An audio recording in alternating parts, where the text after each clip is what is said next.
was wszystkich, moi kochani, bardzo serdecznie. Właśnie rozpoczęliśmy materiał, którego teoretycznie miało tutaj z nami w ogóle nie być. Dlaczego? Już wyjaśniam. Albowiem dopiero przedwczoraj skończyła się akcja BMW M3 CS. No, wygrałem tempo. Ja pierniczę. Aleksander, wygrałeś CS-a! Przedwczoraj odbył się live, który zebrał 229 tysięcy oglądających was na żywo. Ponad 250 000 ludzi oglądających na żywo. Ta akcja, zarówno mnie, jak i całą moją ekipę, która ze mną robi, zajechała absolutnie. Byliśmy zajechani jak jezusowe ciżemki. I wszyscy mówią, Ale poszło, zajebiście, grubo. stary, czy jest jakiś tam nowy rekord w ogóle oglądających indywidualnego twórcę na żywo i tak dalej. Ja mówię, nie wiem, mam totalnie ten rekord, no nie? Nie interesuje mnie to, wiem, że mamy tutaj najbardziej zaangażowaną społeczność na polskim YouTubie. Ale co, teraz będziesz robił jakąś przerwę czy coś, no tam zarobiłeś nie wiadomo ile, takie gigantyczne pieniądze, miliony, setki, 30, 48. Widziałem jakąś nawet analizę, że chyba 70 milionów zarobiłem. Co, teraz przerwa? A ja mówię, nie, byczku, słuchaj, teraz tak. Na najbliższą sobotę wrzucimy film, nie? Jak to wrzucicie film na najbliższą sobotę? Przecież nic nie mamy nagrane, no. Rzeczywiście nie mamy, no nie? Ale ja na live'ie powiedziałem tak. Ja również pozdrawiam Mazury. Nigdy nie byłem na Mazurach, ale chcę pojechać. No tak, no i ja rzeczywiście nigdy nie byłem na Mazurach, no i teraz tak. Dzwonię do Rafała, o tego gościa, możecie go już coraz bardziej kojarzyć, no i ten gość mówi tak. Słuchaj, jestem w stanie to zorganizować, no nie? Mówię, dobra, bierzemy Mavericka, bierzemy Raptora, bo dawno nie było, a na całe Mazury pojedziemy sobie kamperem. Ja nigdy nie byłem w życiu na Mazurach, nie? Mam 24 lata, mieszkam w Polsce całe życie i w życiu nie byłem na Mazurach. I my ten materiał nagrywamy dla was na 4 dni przed tym, jak wy go oglądacie. Czy to się uda? Nie mam pojęcia. Czy będzie interesująco? Zakładam, że jak zawsze tak.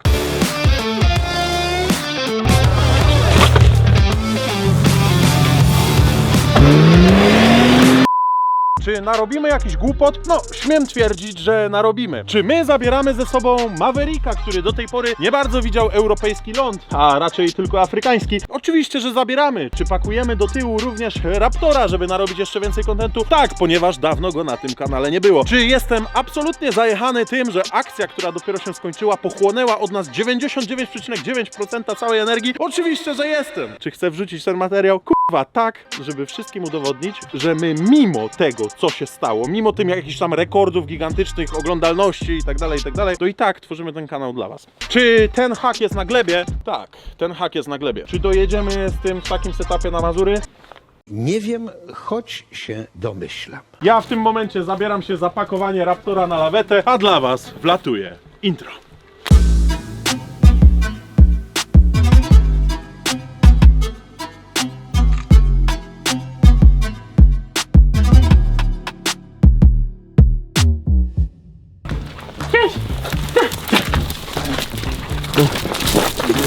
Ważne i istotne w tym wszystkim jest to, że ci dwaj czworonożni przyjaciele nigdy w życiu nie byli jeszcze z nami na nagraniach, ale pewnie kojarzycie, często u mnie na Instagramie gwiazdą jest Zoja i gwiazdą jest również ten oto jegomość, a mianowicie Rocky, czyli Labrador i Amstaff. Pojedzie z nami również dwunożny przyjaciel, on stoi tam. Tego ziomala możecie kojarzyć, albowiem to właśnie on. Ile wygrał? Chyba ze 13? Łącznie 13 000 złotych w odcinku, który wy w tym momencie widzicie na przebitkach. I jako ostatni wysiadł z BMW M4, które było zaparkowane tam, u mnie na ogrodzie. W środku były leki na przeczyszczenie, ale chłopaki się nie napili, tylko rudy. Ej, dla psów taki kamper to jest wehikuł czasu, nie? Patrz, one teraz tutaj wsiadły, czują się jak w chacie, no nie? Zamykamy drzwi, jesteśmy na drugim końcu Polski, nie? One nie wiedzą, co się dzieje. Ale dlaczego my w ogóle pojedziemy kamperem? No, kamper to ostatnio modna sprawa, jak pewnie zauważyliście. 5 duetów. Nie widzieliśmy jeszcze kamperu?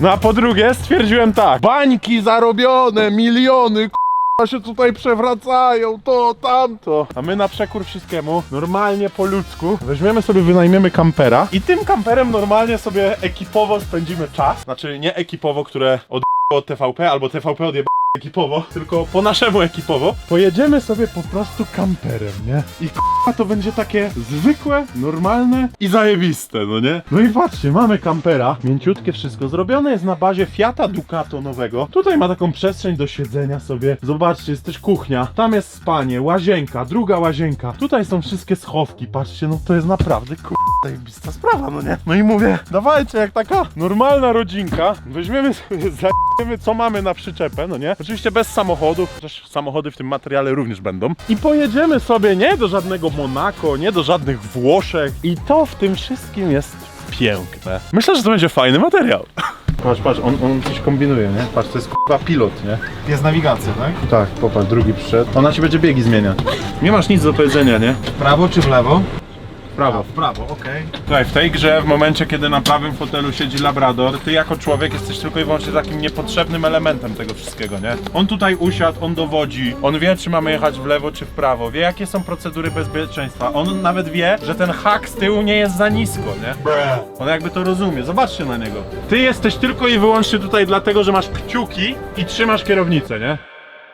Przechodząc do rzeczy, co by nudy nie było, to temat 7-godzinnej trasy raczej wam skrócę do minimum. Kamper fajna sprawa, połykamy kilometry jak w domu na kołach, przejeżdżamy jak z Krakowa na Warszawę, a później odbijamy w prawo. Stolica jak to stolica, korki w do tego pora obiadowa. Hot dogi, hamburgery i pizza, prosto z pieca takosy, zimne napoje i popcorn. Policja z tyłu jedzie. Przepraszam, może jednego hot doga, sos amerykański. Sprzedaż tylko za okienkiem, ale na bosaka tylko przyjmuję. Tylko na wózaka. Tak. A w skarpetkach może być? Tak. Dobry, ja poprosiłbym jednego z kiełbaską i sosem amerykańskim. Zaraz panu dam kiełbaskę, proszę. Tak, sos amerykański też się znajdzie. Stoi tam korek jest, patrz, wszyscy jadą już. My też. Nie, bo pan taryfiarz z tyłu widać, że ma chrapkę na tego hot doga. Jednak nie był głodny. Parę godzin później, paręset kilometrów dalej dojeżdżamy. Ale po co jak ludzie za dnia? Lepiej przecież środek nocy, aż mi się komara przycięło.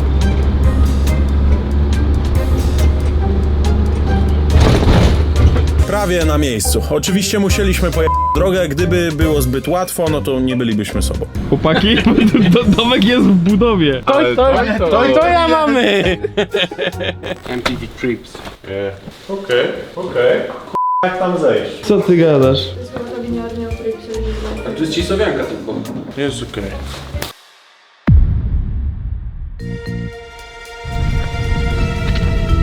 Siema.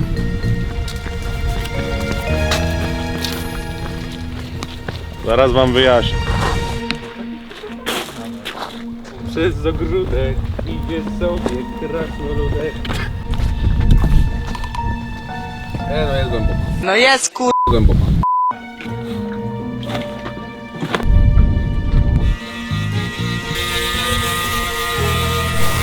Labuda pierwszy raz w życiu swą nogę na mazurskiej ziemi postawił i jakże inaczej mogłoby być, jak nie padający deszcz. Chociaż czego w sumie moglibyśmy się spodziewać, jest 18 stycznia. Cieszmy się, że nie ma tutaj 40 cm śniegu. Ale to, że jest zimno, może też być w tym wszystkim kontentem. No bo kto na 1 stopniu Celsjusza kacze do zimnej wody prosto z pomostu, ale w sumie kto też na pomoście świadczy usługi fryzjerskie. Jak wiemy, ten jegomość raczej normalny nie jest, a strzyżenie chyba właśnie się skończyło. Woo! Woo! Woo! O kurwa, zimno.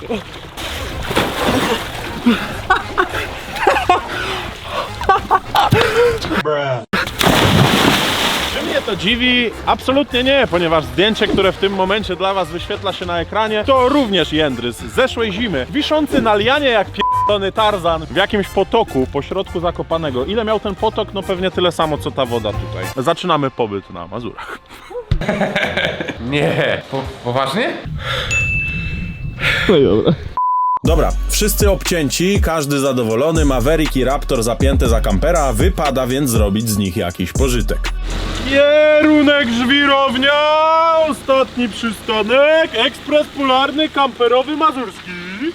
Ogólnie kampery mi się mega kojarzą z po pierwsze Trevorem z GTA 5, a po drugie z Walterem White'em z Breaking Bad. Wypuszczamy więc sobie drona i lecimy kamerą jak w Los Santos. Ale przecież nie będziemy jeździć po drogach w kółko, to by było zbyt odpowiedzialne, a jak wiadomo, raczej nie spodziewacie się po nas odpowiedzialnych i nudnych rzeczy. Znaleźliśmy coś, aby pokazać wam w tym materiale świętego grala.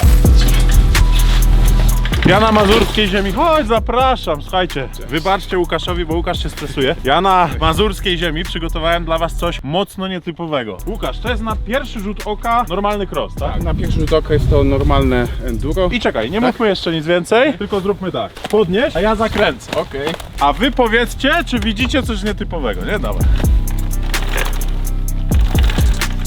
Osoby, które jeżdżą na krosie, teraz kurwa mają zagwozdkę. Dlaczego chłop kręci tylnym kołem, nikt nie stoi za przednim, a przednie też się kręci? No i odpowiedź jest banalnie prosta, ponieważ ten cross jest dwunapędowy. Ma napęd na tylne i na przednie koło. Przednie koło jest zasilane olejem, tylne tradycyjnie łańcuchem z silnika, natomiast przednie pompą olejową, tymi przewodami tutaj. Dobra, i teraz tak, można by pomyśleć, Łukasz jest kreatywny, Łukasz zrobił to w warsztacie, Łukasz zrobił to w stodole. Nic bardziej mylnego, Nie. albowiem Yamaha wypuściła to z fabryki. Dokładnie tak. Jak wiele takich sztuk wyszło? W niektórych źródłach podaje 445, inne 250, są jeszcze informacje o 70. W Polsce wiadomo mi o 3. Czyli ogólnie sprzęt mega mocno nietypowy. Podejrzewam, że skoro wiesz o 3 w Polsce, to absolutnie żaden nigdzie na świecie pewnie nie jest na sprzedaż. Aktualnie na sprzedaż w tym momencie na rynku jest aż 0. Sprzęt mega mocno nietypowy i jeszcze teraz tak, dwie rzeczy bardzo ciekawe, o których rozmawialiśmy wcześniej. Po pierwsze, ten cross jest pozbawiony tego, co właściwie jest domeną każdego crossa. Czyli w momencie, kiedy macie długi winkiel, to crossem dodajecie gazu i nadrzucacie sobie dupą nad sterownię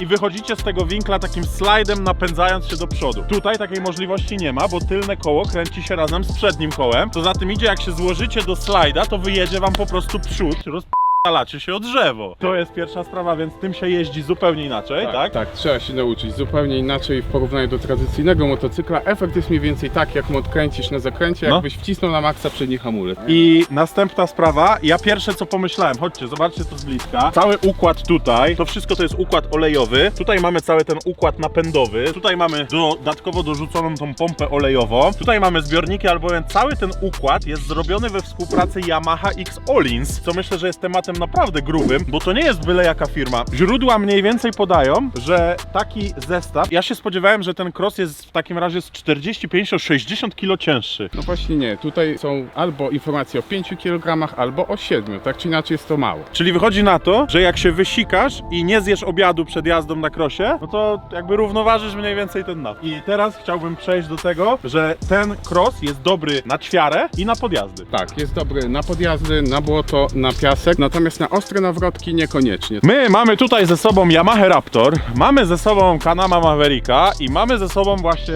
to oto ustrojstwo od Yamahy, mamy ze sobą Łukasza. Mamy również w tle, nie wiem czy zauważyliście, ja też nie wiem czy wy widzicie to dobrze na kamerze, ale tam jest stromo, nie? I to jest takie bardzo prawdopodobne, że narobimy tu dzisiaj głupot. Zaczynamy sobie od rozgrzeweczki. Trzeba zobaczyć, czy ten piach jest twardy, miękki, czy żadne niespodzianki nie czekają na placu zabaw. I need a shout, no chase. My girl need a one in the state. My mom need a house with a lake. So I got some money to make. They told me I got what it take. So I gotta take it all back. I told them I need my pay. I need my 50 for tax. I remain low on my patience. Make sure my time isn't wasted. I told them all that I've been real. They know that I cannot face shit. Funny how none of this makes sense. Now that I'm up with an A-list. She tryna throw me the K now. Telling me happy belated. Got some shit on my mind. I told my mom I'm fine. I told my girl that I'm stressed. But I'm gonna make it on time. Dobra, chcę przeprowadzić drobny test tego, jak to wygląda, albowiem wygląda to naprawdę niesamowicie i warto poświęcić temu ze 2 minuty na tym materiale. Żeby wam pokazać, jak tutaj jest stromo, w miejscu, w którym ja w tym momencie razem z crossem stoję, wziąłem kask. Kask pełny jakichś ostrych fragmentów, dodatkowo wystaje GoPro, ale kamera nigdy nie oddaje, jak duża jest górka. Patrzcie to. Więc jest naprawdę bardzo stromo, a w tym momencie odpalamy crossa i w 100 klatkach w zwolnionym tempie zobaczcie, jak 2 koła naraz wyciągają go pod górę.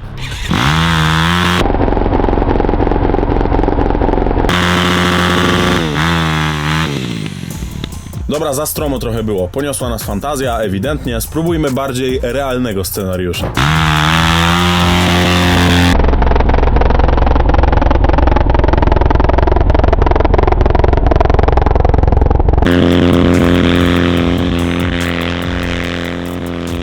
Tak jak wspominałem, to była tylko rozgrzewka. Rozgrzewka przed tym, czego ja jeszcze nigdy prócz wyjazdu do Afryki w sumie nie próbowałem, a mianowicie podjazdy. Ich problem dla nas zasadniczo jest jeden. Kamera nie oddaje tego, jakie są strome i jak są wysokie. Jakże tutaj na ten podjazd nikt nie podjeżdża, tak?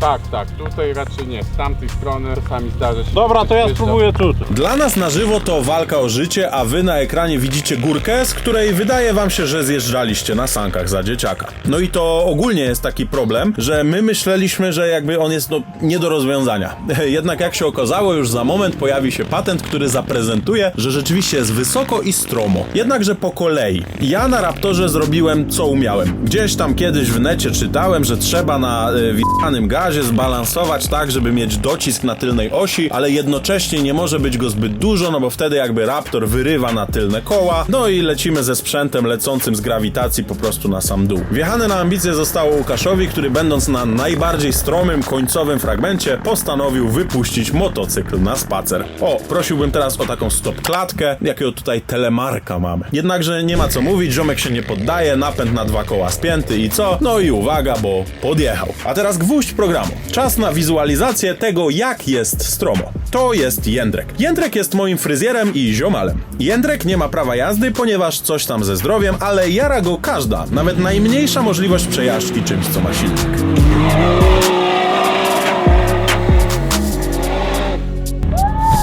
Ej, nie sądziłem, że się uda. Ja też nie. Twoje ślady tam do końca są imponujące. I gdzie on jedzie? Nie wiem.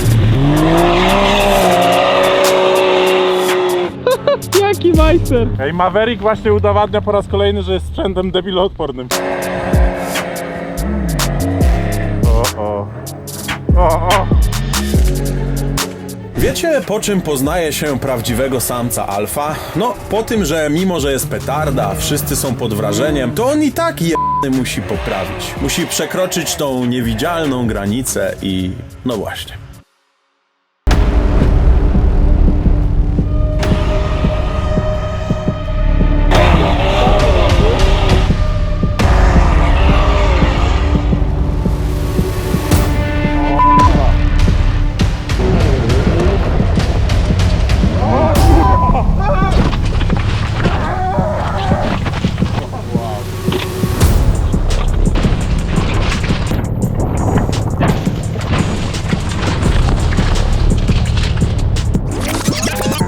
O kurwa. O kurwa.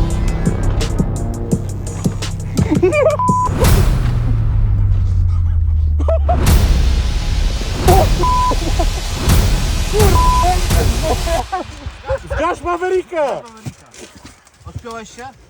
Ja ale nic ci nie jest? Nie. Ile razy zajebałeś? Nie wiem skąd mam wiedzieć. Czekaj. Jest spoko, jest spoko. Jest spoko? Tak. Czy ja nazwałem Mavericka debiloodpornym? Czekaj. Czekam. Dobra, spokojnie, jestem gospodarem. Udało się, k***a! Pierdolę. Ty jesteś pierdolnięty. Co to jest za uczucie? Kurde, chyba jestem spełniony. Patrz, kurwa, skąd ty leciałem? Ja Wiecie, co jest najgorsze w tym wszystkim? ten piasek. Piach w ustach i tyle.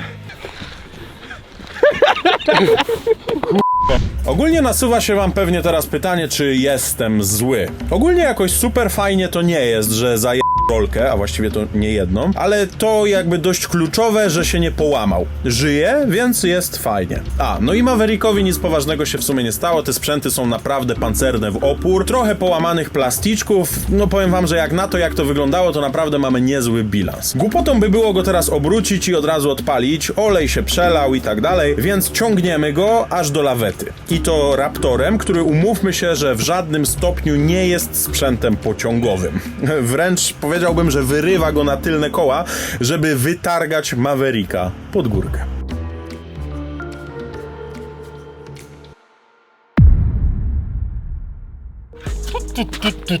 Doskonale wiem, że ten materiał mógłby się kończyć tym dachowaniem Mavericka, no bo temat był dość mocny, wystarczyłoby na tytuł i chwytliwą miniaturkę, ale nie na tym kanale. Tutaj chcę dostarczać wam jak najwięcej mięsa. Wchodzisz w materiał i często widzisz coś z różnych kategorii, każdy z was znajdzie coś dla siebie. U mnie zwykle dominują japońskie samochody. Za mną, jak pewnie doskonale widzicie, rasowy Amerykaniec. Wiem, że na tym kanale mam wiele fanów samochodów właśnie zza oceanu. Mam wiele fanów samochodów amerykańskich i muscle carów. I taki właśnie jest ten Mustang, który na pierwszy rzut oka może się okazać zwykłym Mustangiem z 2013 roku, nic bardziej mylnego. Boss 302, dokładnie wersja Laguna Seca, nazwany na cześć toru, który znajduje się właśnie w Ameryce, a dokładnie w stanie Kalifornia. 5-litrowe V8 generuje 444 konie mechaniczne, a samochód jest dość mocno limitowaną wersją, która prowadzi się jak absolutne gówno. A? Teraz cię zaskoczyłem, co? Zrobiłem tutaj kilka kółek testowych i wiecie co? Jest gorzej niż na taczce. Nie ma dołu. W momencie, kiedy ten samochód zaczyna jechać górą, no to dupa zaczyna wyjeżdżać bokiem, ale później włącza nam się do gry bajeczne wręcz prowadzenie Mustanga i wszystkie marzenia o tym, że zrobicie zakręt bokiem, one są gdzieś tam. Im dalej jedziecie, tym one są dalej, nie? Więc ogólnie cały ten samochód prowadzi się tragicznie. Zajebiście natomiast hamuje i zajebistych jest kilka rzeczy w środku. Na przykład takie fotele, które w tym momencie widzicie na przebitce. Ja pozwólcie, że posadzę sobie dupę i pokażę wam coś jeszcze fajnego, interesującego, a mianowicie Mustanga, który wysoko się kręci. Zobaczcie, tutaj odcinka została przeniesiona bardzo wysoko. Obrotomierz mamy aż do 9000 obrotów. Dopiero przy 7500 zaczyna się nam pojawiać odcinka, a samochód generuje te swoje 444 konie mocy dopiero przy 7400, więc jedzie absolutną górą. Mam tutaj dla was wewnątrz jeszcze jedną fajną ciekawostkę, a mianowicie klateczka, która znajduje się za mną. Ten samochód wychodzi już z fabryki jako samochód dwuosobowy, a za mną posiada taką właśnie klatkę i nie posiada tylnej kanapy. Ja w swoich rękach dzierżę to, co w nowych samochodach jest zasadniczo pod znakiem przycisku. Albo na kierownicy, albo gdzieś tutaj na desce rozdzielczej zmieniacie sobie z komfort na sport, później ze sport na sport plus i utwardza się wam zawieszenie. Tutaj w tym Mustangu dostajemy taki śrubokręcik, znaczy taki to nie, bo ten to akurat to jest taka żaróweczka kontrolna, żeby sobie kabelek sprawdzić, no bo oryginalny się zgubił. Natomiast dostajecie śrubokręcik, którym możecie sobie ustawiać zawieszenie. W związku z tym Mustang chciał powiedzieć, że daje nam zajebiście prowadzący się samochód sportowy. Dał nam samochód sportowy, który jak barszcz się prowadzi, ale na jakichś torach wygrał z R8 i z 911 Turbo S. Jak to możliwe? Nie wiem.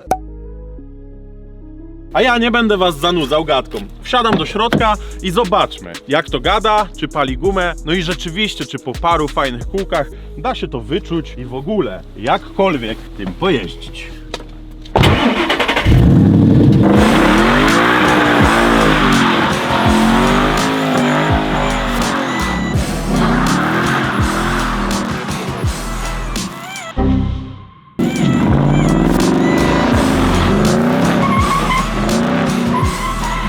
Standardowym wozem teraz wyleciałbym taką bombą, przeleciałbym cały ten tor bokiem i wyleciał wam tutaj mówiąc: ja pierdolę, ale się to prowadzi. Tym Mustangiem zajebałem dobry pierwszy piruet, później piruet przez przypadek, a następnie chciałem zrobić patelnię bokiem, wyjechał mi przód, wjechałem mu gazu, a on postanowił się obrócić. Czy to działa? No nie działa. Czy mi się podoba w prowadzeniu? Absolutnie nie. Czy pali gumę? No pewnie pali.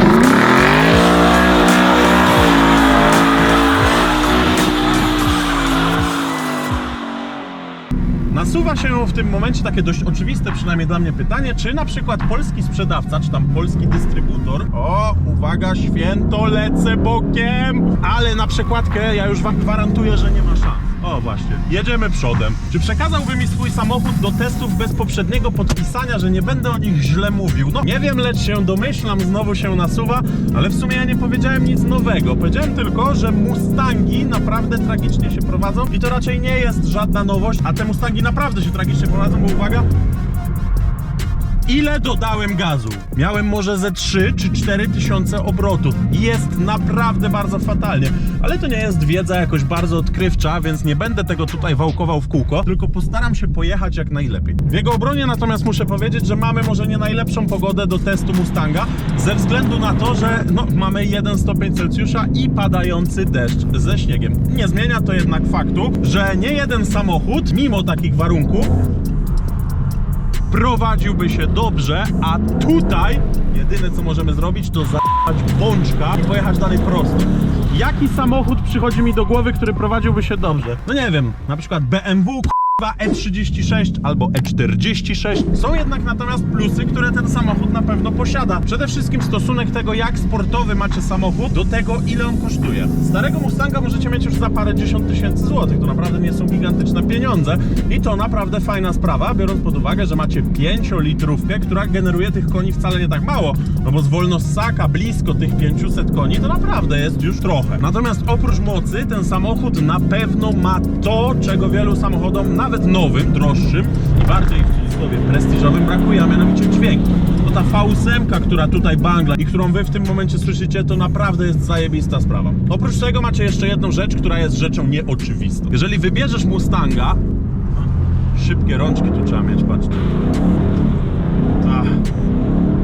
Ale na przekładkę to już nie ma szans, bo jest przekładka i to jest ten moment przekładki, w którym te wszystkie samochody w Stanach leci ładnie bokiem i nagle Mustang ma prowadzenie i jedziesz prosto w drzewo, no nie? To są właśnie te momenty. No, natomiast wracając do tej rzeczy nieoczywistej, to jak wybierzesz takiego Mustanga na sam początek swojej kariery ze sportowymi samochodami, to on nauczy cię tyle, że później wsiądziesz do czegoś, co naprawdę będzie się dobrze prowadzić i będziesz absolutnie wymasterowany, ponieważ to auto jest bardzo ciężkie do przewidzenia, ma bardzo ciężki przód i bardzo źle to wszystko wpływa na takie wrażenia, które macie z jazdy sportowym samochodem. I później na przykład po roku czy po 2 latach jazdy takim oto sprzętem i wsiadasz do czegoś, co prowadzi się zajebiście. I ty po pierwsze doceniasz, jak zajebiście się to prowadzi, a po drugie masz już nawyki, których nauczył cię Mustang i w innym samochodzie będzie tylko i wyłącznie łatwiej. Ale d***ałem bok. Są również rzeczy takie troszeczkę mniej oczywiste, które Mustang jakby wprowadza do twojego życia, a mianowicie za ledwo parę dziesiąt tysięcy złotych niejedna dupeczka będzie myślała, że McLarenem czy Ferrari, a w rzeczywistości będzie to właśnie taki Mustang. No, zrobisz wydech, drze to japę, w miarę możesz spalić gumę i narobić wiele innych głupot, na które nie jedna samica może się skusić. Gdybym miał podsumować, co myślę na temat tego samochodu, no to ja takiego Mustanga raczej bym nie kupił. Czy samochód mi się podoba? Wizualnie jest całkiem spoko. Mi się podobają amerykańskie muscle cary. Czy jestem pełen podziwu dla zawodników, którzy na przykład w Formule Drift takimi Mustangami do driftu jeżdżą, oczywiście przebudowanymi od samego zera? Jestem w olbrzymim szoku i mają 2 razy ciężej niż ludzie jeżdżący Nissanami. Ile miałbym dać punktów w skali 1 do 10 takiemu Mustangowi? Moja ocena jest dość surowa i nie powiedziałbym, że więcej niż 4. No tak średnio bym powiedział, tak średnio. O kurwa, nie spodziewaliście się tego tutaj, no i nic dziwnego, bo ja też się tego tutaj nie spodziewałem. Testowaliśmy na tym kanale sprzęty już dość mocno nietypowe, rzeczywiście muszę się zgodzić. Ten natomiast wygląda bardzo mocno nietypowo, do tego wszystkiego jest dopuszczony do ruchu. Albowiem fani amerykańskiej motoryzacji, Mustang to nie był wszystko, co dla was przygotowałem, a mianowicie Chrysler z 2001 roku, 3,5 litrowy silnik w układzie V6. Dlaczego do legalnego i dopuszczonego do ruchu drogowego hot roda nie wsadzili V8? Nie wiem. Powinni to zrobić, ale może chcieli zostawić wolną rękę, albowiem w Stanach modyfikacja, w której tutaj wsadzany jest LS albo silnik Hemi w układzie V8, jest chyba tą z gatunku najbardziej podstawowych. Sprzęt absurdalnie dziwny, absurdalnie zwracający uwagę, natomiast fajny. Obraca się za tym na ulicy zarówno 5-latek, jak i 67-letnia kobieta. W momencie, kiedy wyjeżdżasz tym na ulicę, no to jakby pozostawiasz wrażenie, że to ty absolutnie wszystko zbudowałeś w tym samochodzie. Raczej nikt nie dopuszcza myśli, że to wyjechało takie z fabryki. A tak właśnie się stało. Pojazd oczywiście dwuosobowy, pojazd oczywiście z napędem na tył i pojazd, który zaskakuje absolutnie w każdym calu. Chodźcie tutaj na przykład, zobaczcie to. To jest normalnie chłodnica oleju, która wygląda tutaj, jakby to miał być dyfuzor, a to tylko i wyłącznie chłodnica właśnie oliwy od skrzyni i od dyferencjału. Całość budzi naprawdę mieszane uczucia. Czy jest ładne? Nie zaryzykuję takiego stwierdzenia. Czy jest ciekawe? Na pewno jest bardzo ciekawe. Jak się prowadzi? Za moment się przekonam. Jeszcze tego nie wiem, natomiast ma automatyczną skrzynię biegów. Nie mamy sobie jak wrzucić tego sprzętu z kopa w sprzęgło. Natomiast mamy tutaj zawieszenie wielowahaczowe. I to sugeruje, sugeruję, że ten sprzęt będzie jeździł całkiem nieźle. Bez zbędnego przeciągania widzicie, co tutaj dla was przygotowałem, a teraz zobaczycie, jak to jeździ. Patrzcie, jak jest w środku i tylko tyle się drzwi otwierają. Więcej się nie da drzwi otworzyć. W środku wygląda tak staro, całkowicie staro, no ale to jest w wieku gościa, który stoi tutaj za kamerą, nie? Zobaczcie, obrotomierz tutaj jeden wielki, tu mamy dopiero prędkościomierz i tak dalej. Wielka wajcha do zmiany biegów. No i co ciekawe, możemy tutaj zdjąć dach i mamy wtedy normalnie kabrioleta.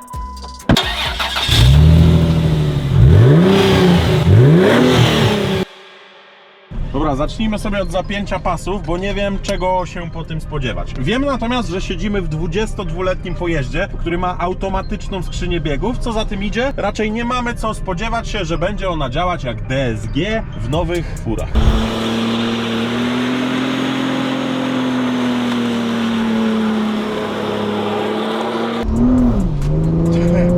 Miałem powiedzieć, że nie wiem, czego się po tym spodziewać, ale właśnie wsiadłem, wcisnąłem lewą nogę na hamulec, prawą na maksa gazu i odpaliłem gumę. I w tym raczej nie ma nic dziwnego, natomiast dziwne jest to, że ten samochód później bardzo trakcyjnie pojechał prosto. I to różni go od Mustanga. Tam w momencie, kiedy spaliłem gumę i chciałem pojechać prosto, to Mustang jechał wszędzie, a najczęściej w ludzi albo w drzewa. Tutaj już widzę, że jest zupełnie inaczej. Pierwsze, co przychodzi mi do głowy, to jaki był koncept tego, do czego ten samochód ma służyć. Czy to ma być samochód, który ma służyć do jazdy na co dzień?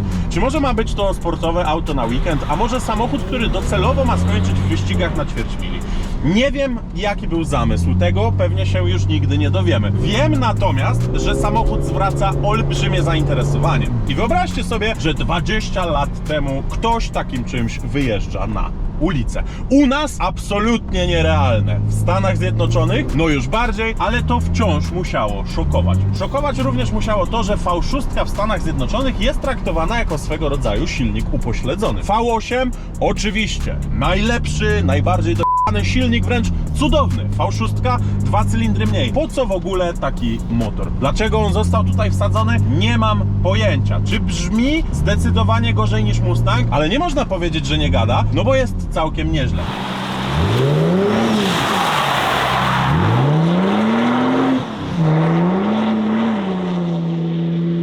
Wiem natomiast, że w Stanach Zjednoczonych do tych sprzętów pakują nawet 2JZ-y. Czy mnie to cieszy? Oczywiście, że mnie to cieszy. Poświęćmy natomiast parę sekund temu, jak ten sprzęt się prowadzi. No przecież znajdujemy się na torze. Jest zdecydowanie lepiej niż w przypadku Mustanga. Jest zdecydowanie lepiej, jeżeli chodzi o hamowanie, no bo mamy lżejszy sprzęt. Jest zdecydowanie lepiej, jeżeli chodzi o samo zawieszenie, no bo mamy ten wcześniej wspomniany wielowahacz. I jest na pewno dużo lepiej, jeżeli chodzi o wyważenie tego samochodu, no bo tutaj pewnie mamy w okolicach 50/50. Naprawdę nieźle to jedzie. Jest natomiast tragedia, jeżeli chodzi o... lecę bokiem! Jest natomiast tragedia, jeżeli chodzi o reakcję na gaz. Sama reakcja w sobie jest taka właśnie jak w około 20-letnich samochodach seryjnych, no, czyli szału nie ma, a oprócz tego mamy 20-letnią skrzynię automatyczną. I ta skrzynia, nie daj Boże, że ma zredukować bieg za was na zakręcie. O kurwa!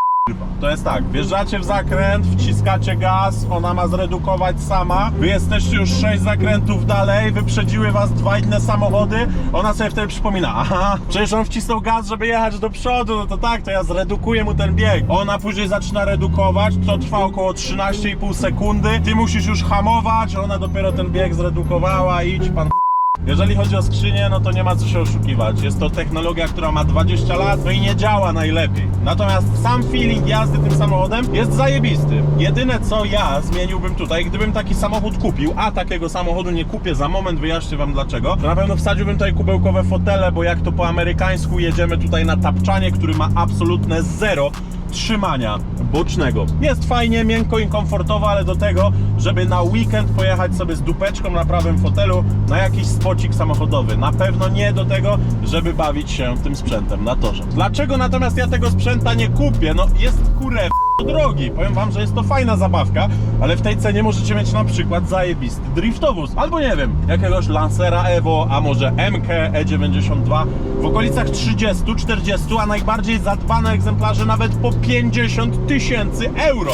To naprawdę bardzo duża kwota, jak za tego typu zabawkę. Jest natomiast zajebista do zdjęć i daje naprawdę bardzo fajną frajdę. Jeżeli kochasz Amerykańce, to jest to sprzęt dla ciebie, ale nie tak oczywisty i oklepany jak Mustang. Jest to sprzęt dla ciebie, którym wyróżnisz się absolutnie wszędzie i niezależnie od tego, czy ktoś kocha Amerykę, czy też nie.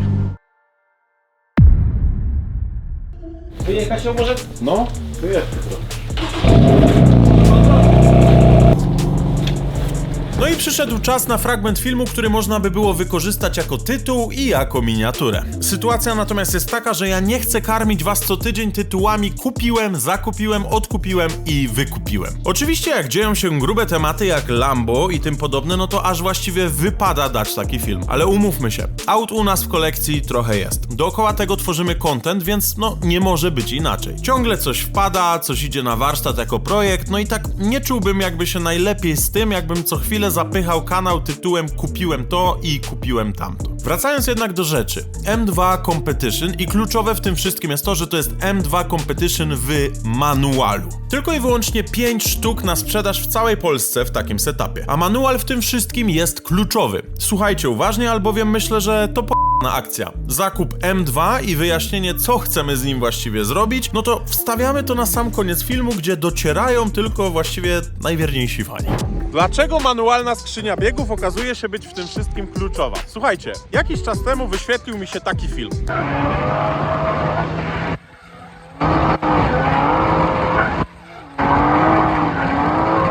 I muszę przyznać, że przeanalizowałem tą suprę. Seryjny silnik, zmieniono na manualną skrzynię biegów, seryjny dyferencjał, skręt oraz hydrołapa. I teraz tak, mamy M-kę, która sama w sobie w serii, jak doskonale wiecie, lubi latać bokiem.